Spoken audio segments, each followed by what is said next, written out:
A Las Vegas woman is warning others tonight. She says she thought she was getting a cosmetic procedure, but what she ended up was a medical problem. And she shared her personal story with the I-Team's Vanessa Murphy.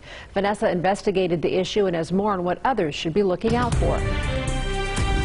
Justine Hill says she worked hard at getting back in shape after she gave birth 4 years ago. Yeah, I was so excited that I lost so much weight because I lost almost like 120 pounds. But she felt like there was one stubborn section. So I wanted to restore some volume back into my buttocks area. I had a lot of volume loss, so it almost looked like cellulite, but it was like very big caverns of skin, like a volume missing, so it was like it didn't have any shape.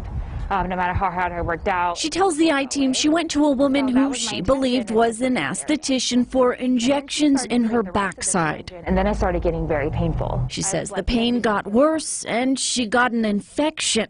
When she reached out to that woman again to find more about what she injected into her body, the response: Macrolane. Look up information about the filler and you'll find a horror story from abroad after it was reportedly injected in breasts, along with concerns about whether it could interfere with cancer screenings. If anybody is using Macrolane here, it is not with the blessing of the FDA, and it would also be really interesting on how they would get their hands on it because they're not supposed to sell it here in the United States. Dr. Jeffrey Roth is a plastic surgeon. The problem that we plastic surgeons have is people go to folks that aren't plastic surgeons or aren't even doctors. And we've had a couple of deaths even here in town. Dr. Roth, who chairs a committee at the Nevada State Medical Association, also points to state law. A person shall not inject dermal or soft tissue fillers unless the person is a physician or physician's assistant, dentist, registered nurse, or podiatrist. Okay?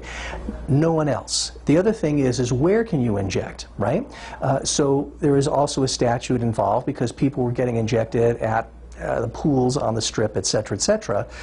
So it has to be in a medical facility or doctor's office. So here is where we keep the Botox. He tells the I-Team enforcement needs to be stronger. But here's the Botox that we have. And he says he's treated patients who are trying to fix problems like Hill's. I had a long talk with myself and I said, we're going to fix what I messed up. We're going to fix the karma that I caused, but everything else, I need to come up with a natural way to do this. Hill works in the cosmetic industry. She says she's started to feel a need to look perfect.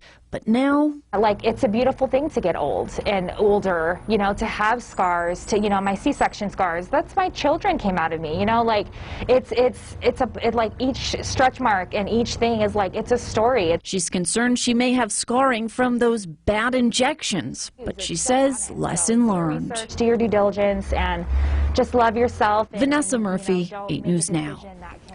Now, agencies like the Nevada State Board of Pharmacy, the Medical Board, and law enforcement investigate incidents involving illegal substances, such as Macrolane, injectables given by someone not permitted to do so at a place not allowed by Nevada state law. These investigations are often complaint-based.